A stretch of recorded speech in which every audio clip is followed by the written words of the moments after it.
documentary is one in a series on Oregon artists and is produced by the Salem Art Association.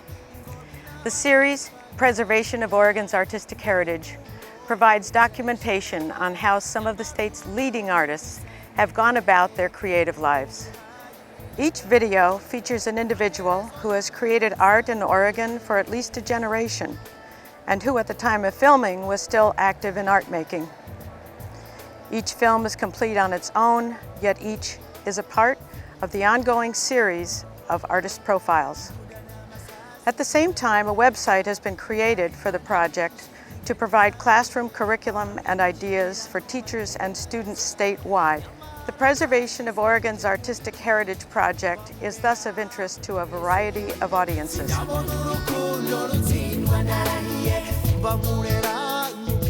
The video you are about to watch features artist Betty LaDuke, an Oregon artist for more than 40 years.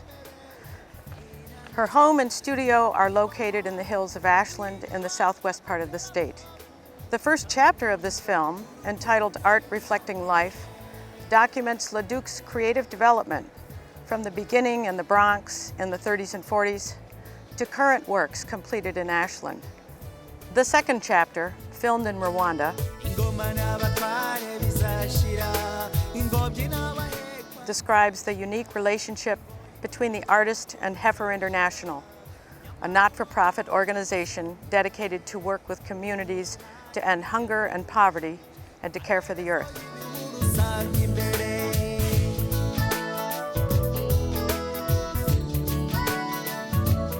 Betty LaDuke's story offers a glimpse of an individual's dedication to the arts from an early age. The only child of immigrant parents, LaDuke responded to her calling, taking part in programs pulling her further into the cultural world which would define her work. Betty LaDuke's art reflects life on several continents.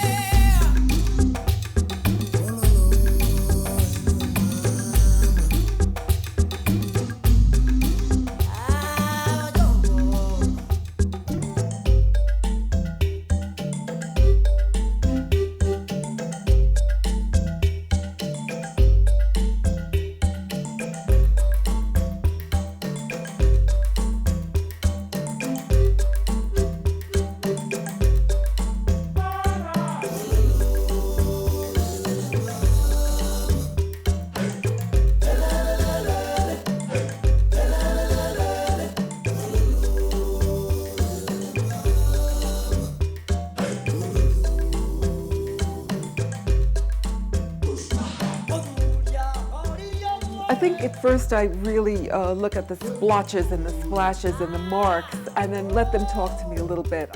But the rest sort of begins to evolve as I work.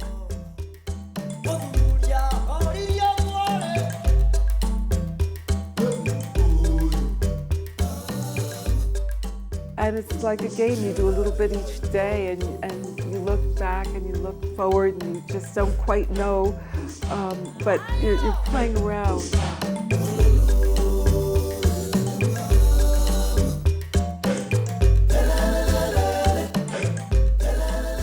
Things seem to evolve slowly. I don't always have a set exact way that I will create, but a main thing that I'll say is that I start out with too much.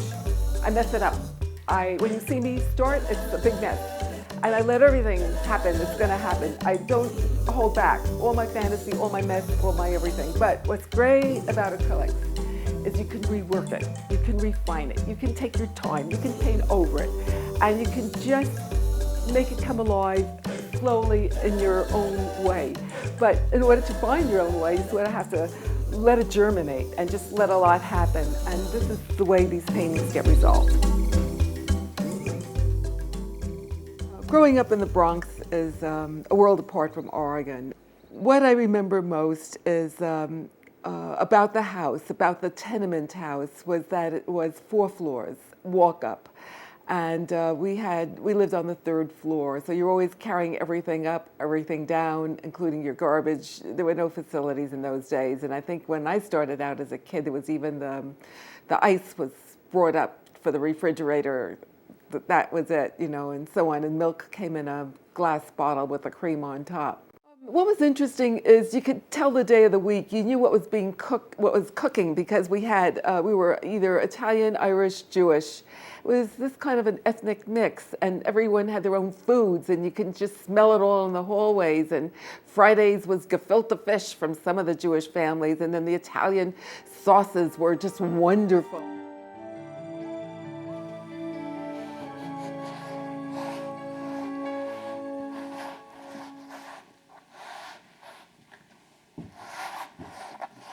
And I'm thinking very much in terms of sort of an energy of growth and movement, and I want to start out just going for it.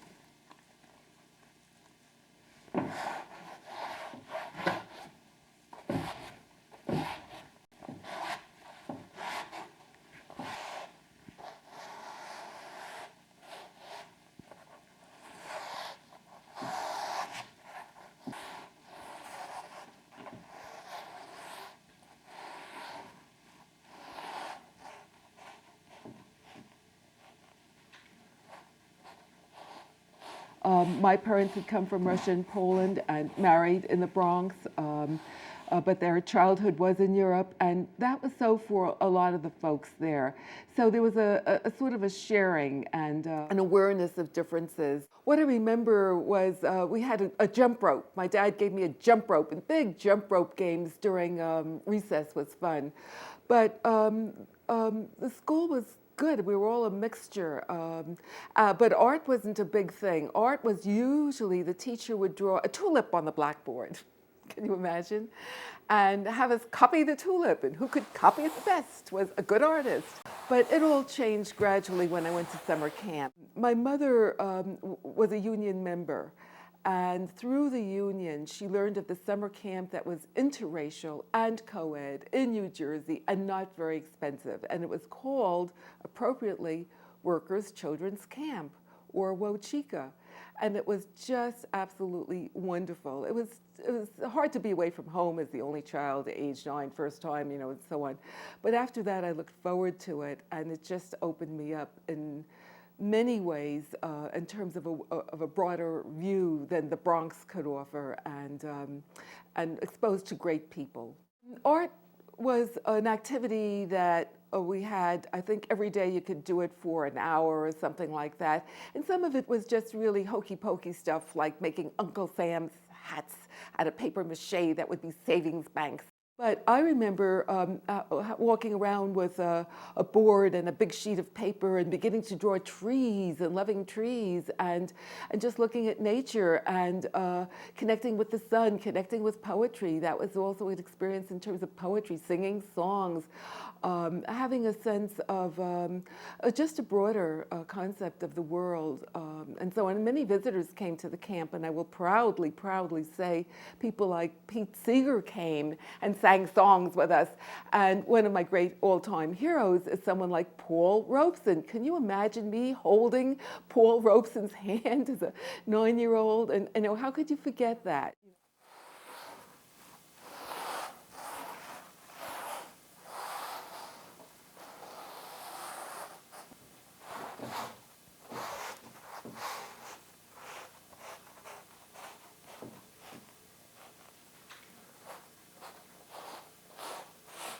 I guess somewhere I want to say that I'm angry, I'm disturbed at the horrors of the world, and want that energy to be there, down at the roots, the suffering that people create for themselves and each other.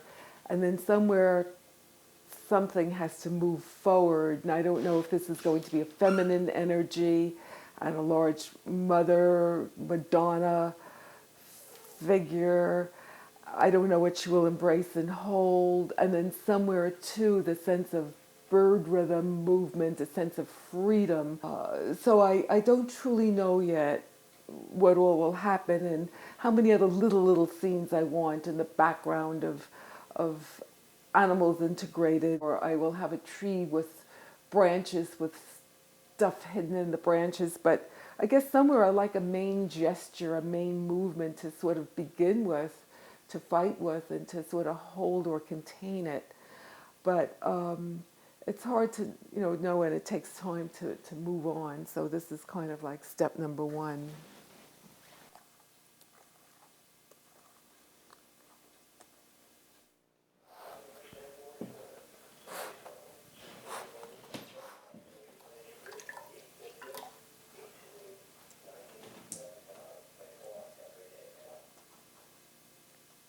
Each summer going back, I ended up one of the key artists who was given a sheet of wrapping paper, brown wrapping paper, to do murals in the barn and so on. So it was fun. And that's where I met, Charles White and Elizabeth Catlett, and they were the art counselors. But I knew by then I really was gravitating toward color. I mean, nothing more than crayons from kindergarten up. But I loved it, and I loved working with colored pencils, and just, not having any real direction till Charles White and Elizabeth Catlett, and I was maybe 9 at that point. And it just gave me a vision, a broader vision of what art was, what art could be. They were my first role model teachers, and they brought in, slides of what they had experienced in Mexico, the Mexican mural painters, wow, and also of their own work, so that we saw, what they cared about. But I really loved the sense of art reflecting life and art connected with people and with the culture. It gave me the insight to reach out for a scholarship to Mexico, and that's how I got there.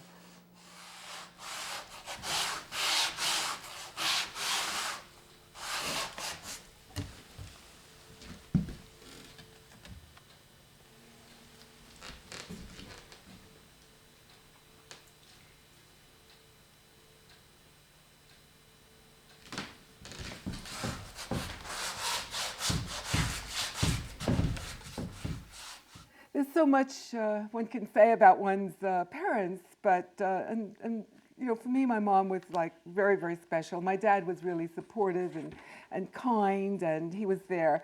But my parents both came from the old country, and the old country being Ukraine for my dad and Poland for my mother. So they became Sam and Helen Bernstein in the Bronx. My dad worked as a house painter, and my mother went to work when I was 9, and she worked in a pocketbook factory. And summers, they didn't want me out on the street alone all the time. So part of that was going to a camp, and it was a 4-week experience. And then after that, I somehow managed to be a latchkey child or whatever, but it worked. That was the beginning, and I went back, I think, every summer from 1942 to 1945. Gradually, as I got older, I had older friends who were working on their masters while I was in high school or whatever, and people who pushed and encouraged me and accepted, my interest and sort of thought this was good. So I was lucky, and those were friends that I often had met at the summer camp. So I ended up going to this great high school in New York City, the High School of Music and Art. And there I had some great teachers, but part of that sketchbook concept came from the school of, in terms of assignments, walk around, see what interests you. And then from that would be the catalyst for a watercolor teacher to show us watercolor techniques and to apply the subject matter of sketches to this other media. So that became my way of exploring the city, traveling to the High School of Music and Art every day with a train, walking, and then taking a subway, and then walking through Morningside District in Harlem to get to the high school. It just opened me up to other neighborhoods and just to other peoples and markets. That was a big one, always starting with the Bronx, and then taking that to Harlem, and then taking that to the Lower East Side. I was interested in people, and I would take the sketchbook to different neighborhoods. I would explore different neighborhoods and felt very comfortable sketching people, sketching market scenes, and it became a way of interacting with, interfacing with, feeling comfortable, and feeling that I wanted to see more, learn more. And I was also reading good stuff, reading wonderful literature, U.S. writers, Mark Twain, a lot of political writers that sort of broadened my view beyond the city. What was so great about growing up in New York when I did was that you could take the subway, first 5 cents and then a whole dime, and then you could go to museums on weekends, so discovering real Rembrandt, outside the books. He was an early favorite, and Van Gogh and Matisse and Picasso and Celich's Tree of Life, and just the great diversity of what I could see and experience firsthand. So weekends were that very often. School in the Bronx was pretty wild. There's always a sense of neighborhood and community and childhood friends, lots of games, lots of street games. Junior high was pretty wild, literally very, very wild. The one thing that saved me was an art class and the art teacher there. And she saw right away that I was really interested. I wasn't just sitting in the class. I was given special privileges. I was allowed to sketch portraits. How about that? And that got me on my way. I remember being introduced to an etching press and just loving that process because it tied in with my sketching, a thing that I carried away with me actually to keep doing what I want to do and to absorb and to take in the other aspects of what was being taught, but always to stay focused on what I really cared about in terms of theme and subject, which essentially has always been people. So I knew right off I had to keep working hard and to get scholarships. So I applied, and I think this first school, or one of the schools that accepted me, was the University of Denver in Colorado. So how do you go from the Bronx to Denver? Greyhound bus. I just had 2 suitcases. That was it. Getting to Denver, and that was registering for classes, and that was my intro. I hitchhiked from Denver. I had $18 saved up for my waitressing, and I had a little small suitcase and hitchhiked to I wanted to see the Mississippi River. I wanted to go down the Mississippi River to New Orleans, and I got on a barge for 3 days, got off in Cairo, Illinois, and worked in the cotton fields, and then went on to New Orleans. And then when I took the bus, I sat in the back. I had a nice suntan, and nobody cared, and a whole new adventure. I kept on trying to get scholarships to different places, and my second scholarship was to the Cleveland Institute of Art in Ohio. And I realized that there's this whole area around Caramoo House in this one part of Cleveland. I began always to sketch outside of school. That's how I built up a repertoire of drawings that eventually I had my first art exhibit at Caramoo House. I think art was my way of integrating into communities, into friendships with people, and just learning more about the world. I kept on reaching out for scholarships. My third year was to San Miguel Allende, and was so excited when I was accepted with a full scholarship. That would take care of all my tuition, essentially. And I also had a little grant of $50 a month to live on, so I was sort of, you could do it in those days. It's unbelievable. And I loved San Miguel. The Instituto was a wonderful place to begin to understand a whole new culture and worldview, and also for me to develop as an artist.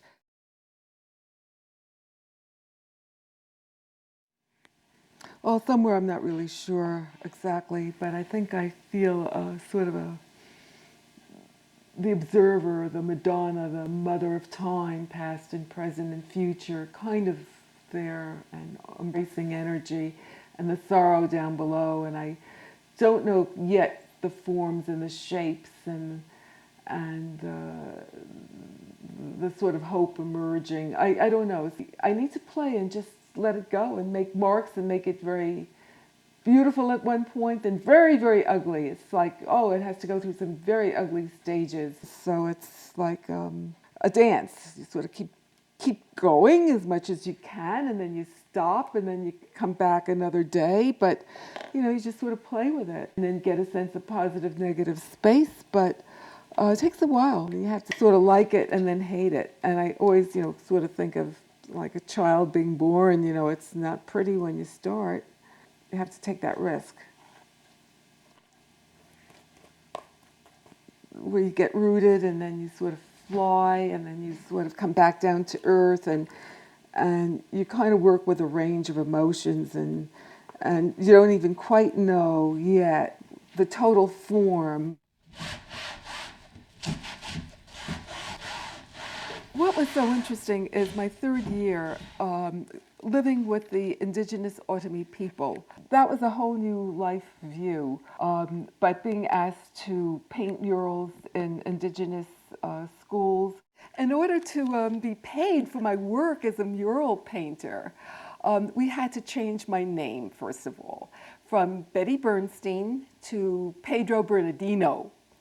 So I had a male name, and I was listed on the books that way, and then my job on the books was Jefe Albanil, or chief bricklayer. And that was how I was literally paid for my murals. San Juanico was the first village where I had an opportunity to paint a mural. I needed to talk with the people there. I needed to find out what their issues, what their needs, what their hopes, what their dreams were. So before painting, I had to make sketches. I had to have some idea that could only come from just really spending at least a week every day with a sketchbook, walking around. That intimacy of day-to-day life and survival routine that really gave me a base for all my other travels.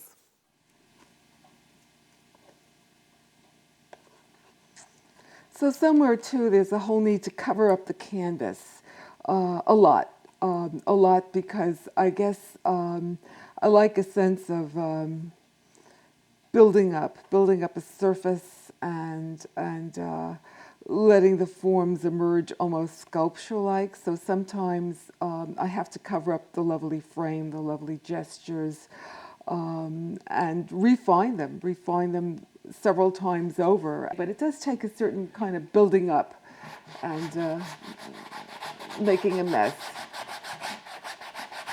Because I have wanted to do this for a long time, and oh, here we go, good grief. To keep it loose and messy and you know, and allow these stupid marks to sort of inspire me to see images inside, and I'm not really sure what I'm going to see totally. I mean, I have some vague senses, only vague, of the where and how, but not really.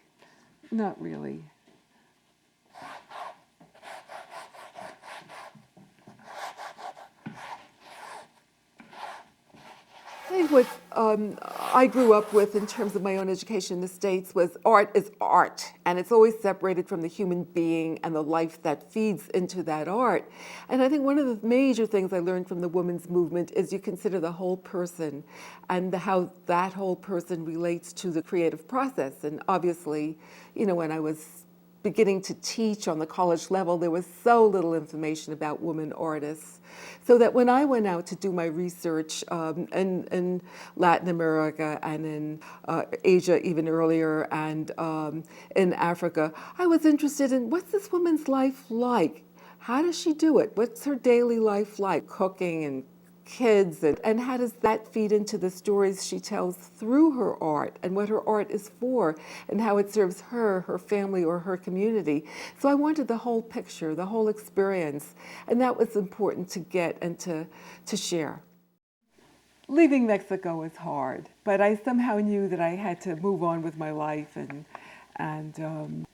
see what was ahead. And it was difficult, really difficult. And I did a number of self-portraits, and in a way it shows a certain sadness, a certain confusion. The transition came through Swanberg. Swanberg was this wonderful man, Native American, that was passing through New York on his way back from Washington, D.C. We met, and that was it. So Swanberg and I became partners for about 5 years. We were together, and I learned a lot about his life, and he learned a lot about what it's like to live with an artist. We merged and paralleled, and then eventually we couldn't hold it together anymore, but we had a wonderful daughter as a result of our being together. My own life changed dramatically. I recognized that going back to school, finishing my education was a ticket for the future, so I got myself quickly enrolled at Los Angeles State College and took as many units and credits as you can imagine between being pregnant and my daughter being born. Just continued till I had my teaching credential, my BA degree, my special secondary teaching credential for art, and then eventually master's degree. And then I started teaching, and it was wonderful and tough. Teaching junior high art, you have to be sharp, you got to be on your toes and all of that. But I wanted more time for myself as an artist, and therefore I reached out to finish the master's and to really teach on the college level. And fortunately, my job came in Oregon. And here I am.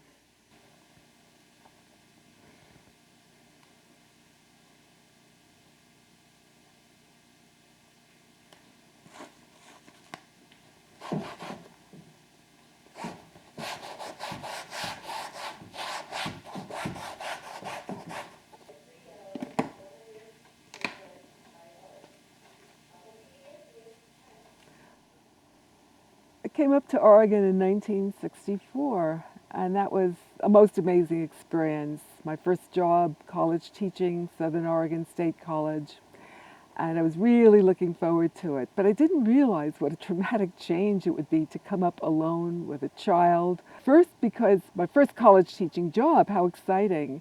But I didn't realize that for the next 18 years I would be the only woman in the faculty, and having to sort of figure out ways to think and do that would reflect who I was and not what the institution was only and the environment.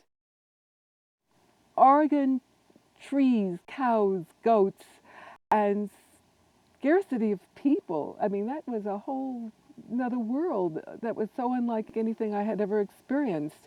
So my first friends really, apart from the faculty, were the goats and cows. And I would go along with my sketchbook and discover them. We would take little rides in the afternoon, in the evening, and discover goats and cows and farmers who gave them names and personalized them, and it was like extended family. And I found that I loved their expressions and did lots of sketches. And those were my first subjects, Oregon subjects.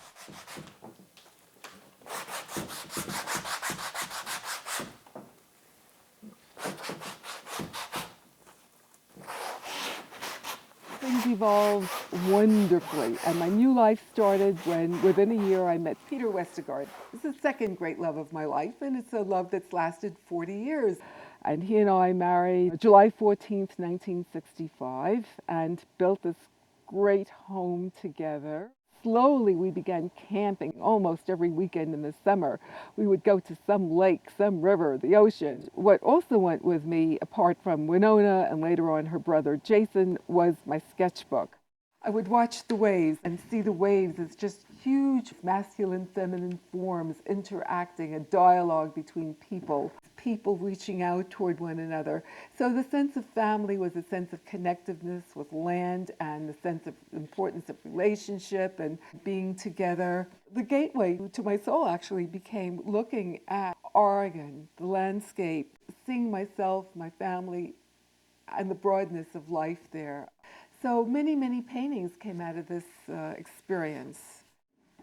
One of my favorite photos, taken just in a moment watching this young boy with this bird cage, and just a moment of childhood joy. I didn't see the bird as captured and contained, but a sense of freedom and hope and so on. And that bird has stayed with me ever since and been transformed in many paintings in many ways and through many cultures and many continents and many years now. But this is the origin of the bird and the first consciousness of that link of hope and transcendence through the image of a bird.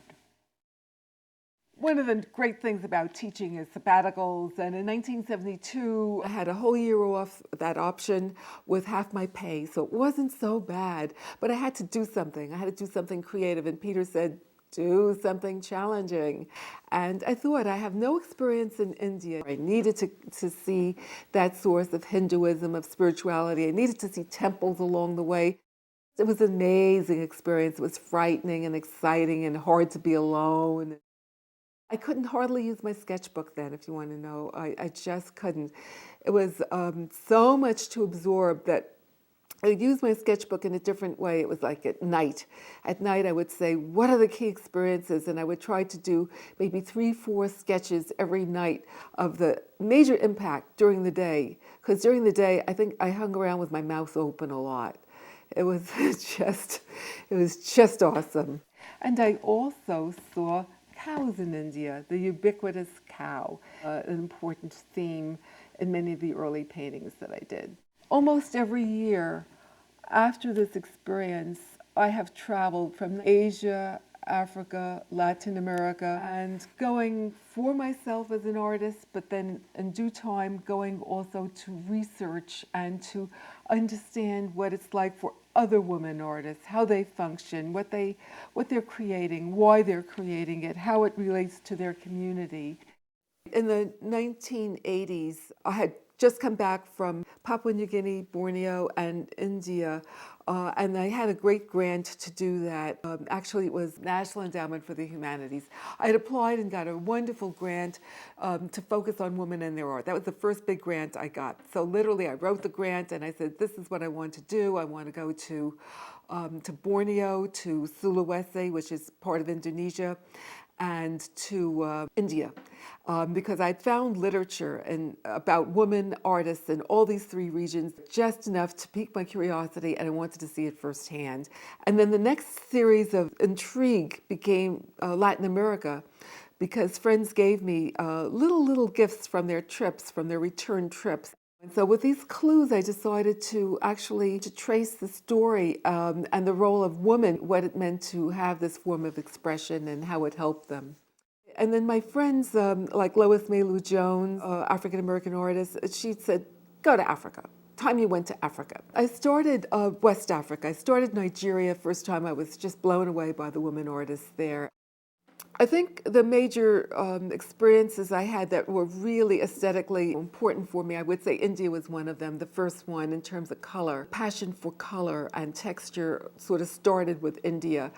And then it just really augmented in Africa in particular. West Africa had a sort of a wild energy, kind of reminded me of the Bronx a little bit. I also like the mythology, the stories I learned connecting women with nature, with birds, with the environment. And people were respectful. That was the other thing too. They were respectful of the fact that I was a teacher, and the fact that I had written about women artists, and most of all that I was a woman artist too. And that commanded respect too, and that made me feel great.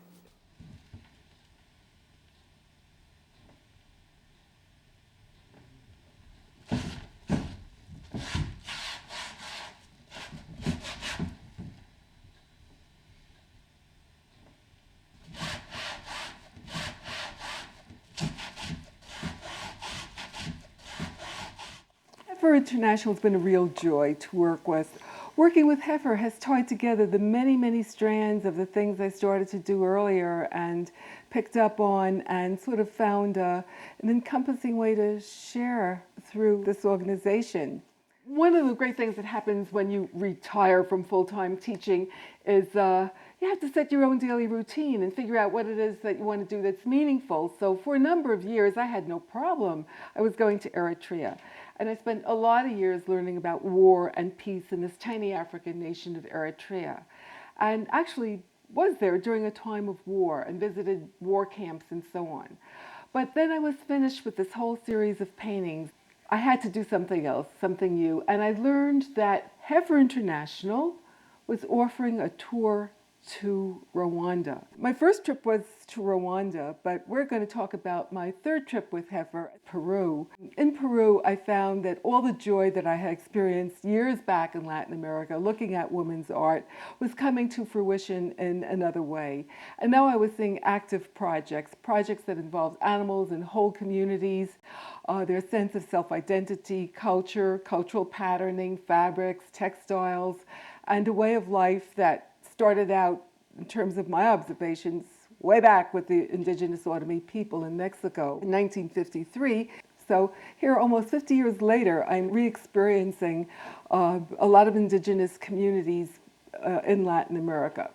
And I'm always working with sketchbook and observing and capturing the moment. I don't control the moment. I'm just sort of an observer.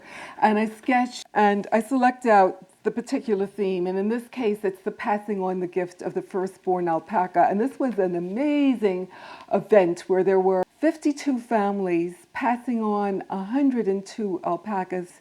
So there were hundreds of people there, community people, in the midst of this brown hillside, to where you just wonder what can survive. So here's this exchange and interchange, and they're wearing serapes and clothes that are just beautiful in terms of colors.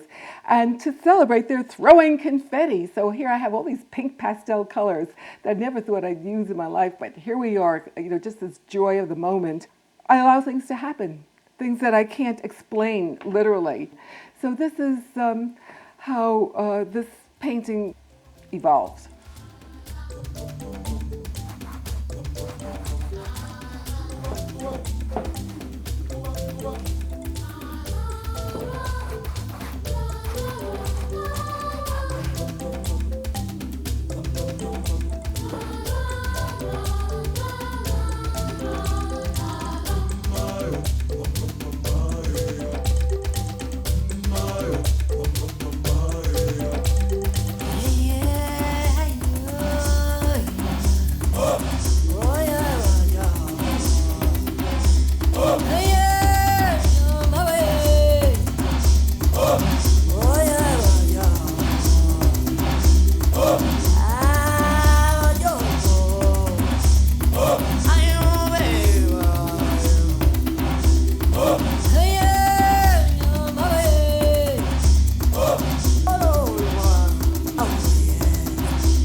kugira burya umutwe umwe ntiwigi ntukihebe mama ibyiza biri imbere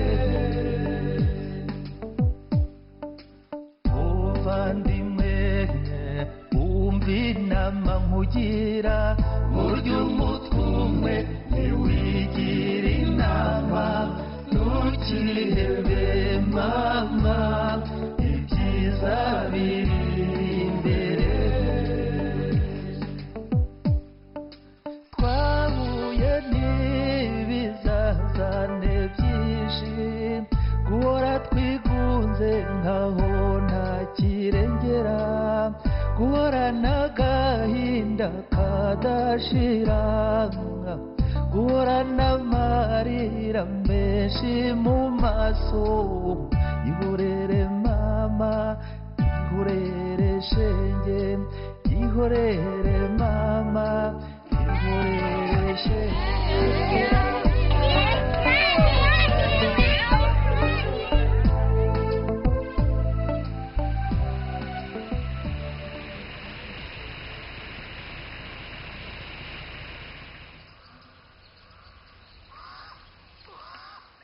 I decided to take the trip to Rwanda with Heifer in 2003. Mostly I wanted the experience of a nation after genocide and how Heifer, a program I knew very little about at that time, could make a difference. During my first trip to Rwanda, Isaac Egi was part of the group, and he actually works for Heifer. And he was one of the people that picked up on my sketches right away and said, hey, this is interesting, this is good, we can use you. And that was kind of a nice boost. So when we got back and I sent him the copies of sketches, he showed them immediately to Carla at the Sacramento Heifer Regional Office and got positive feedback. I couldn't believe it. They liked what I was doing. They wanted to use my work actually in a number of different ways. They asked to use the work to create stationery for the benefit of Heifer. They asked to have me reproduce one of the images that they would give to donors, and I couldn't have been more pleased. One of the things I've always felt as an artist is the responsibility of sharing the work that I'm committed to doing, and to have my very first Heifer show in Oregon with the Salem Art Association. The work at that point only dealt with Uganda, Rwanda, and Ecuador. But the exposure I got back, the reviews of the material, because people not only liked my paintings, which makes me happy, but they liked Heifer. They liked knowing about Heifer, learning about Heifer, the purpose, the goals, and how they themselves could help in terms of issues of world hunger, become informed, all of that. And art, once again, was a catalyst for sharing ideas, social content, and making people's faces in other parts of the world seem real to them. I immediately saw the connection of utilizing Betty's art. The end of month. And the third one is family well-being. So we have so far talked to security, a job, and family well-being.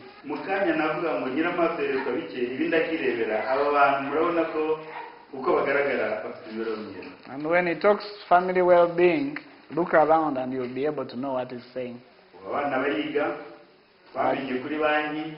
Our children are in school, we are doing our savings, and we are also getting credit from the bank because we have a guarantee of our cow at home. We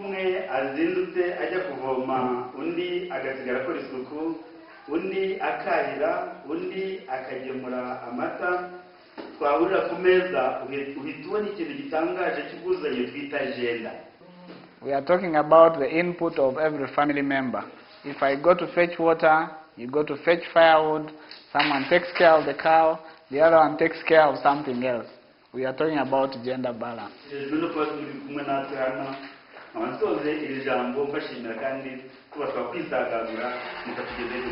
in the name of the farmers that I represent, I would like to welcome you once again, and please feel free, feel at home, and you are safe here.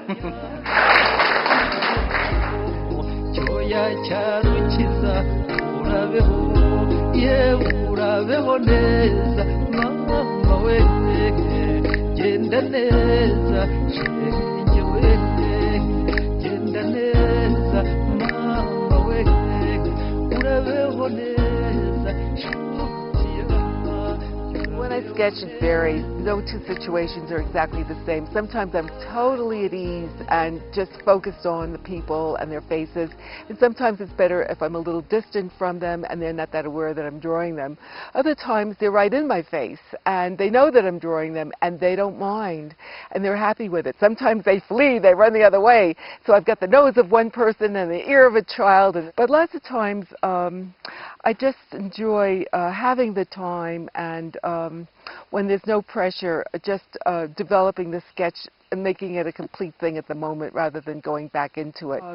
My other favorite moments on this trip drawing so far, the gathering of all the village people. And there was some distance between myself and them and nobody was paying attention to me. And I was just able to sit very much at ease, looking across the space and really sort of going from face to face, from mother to child to adult, male. It didn't matter, but just could focus and make an assemblage of all of these figures. They seemed to fit together easily for me, and I could take my time, and that I really enjoyed. This morning was just the complete opposite. So here I wanted to draw the women in the ditch with their hoes and their picks and their shovels, and I couldn't get close to them. So I separated and stood back and then was trying to draw the faces from some distance, but those faces kept on getting closer and closer. But they didn't seem to mind that I was drawing them. They just seemed to really look right at me, and it was sort of very magnetic in the sense they didn't mind at all, and I was just happy, and I felt more at ease. Sometimes I'm a bit more nervous and I don't have it together and I don't like what I'm doing, but I do it because I need to keep doing it in order to get things that are memorable, that will lead to paintings. They do appreciate the support, and they know the support comes from people's success, comes from people's willingness to give, comes from people's good heart, and they do value the support given to them, and they do appreciate.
Rwanda iyo ngutekereje umutwe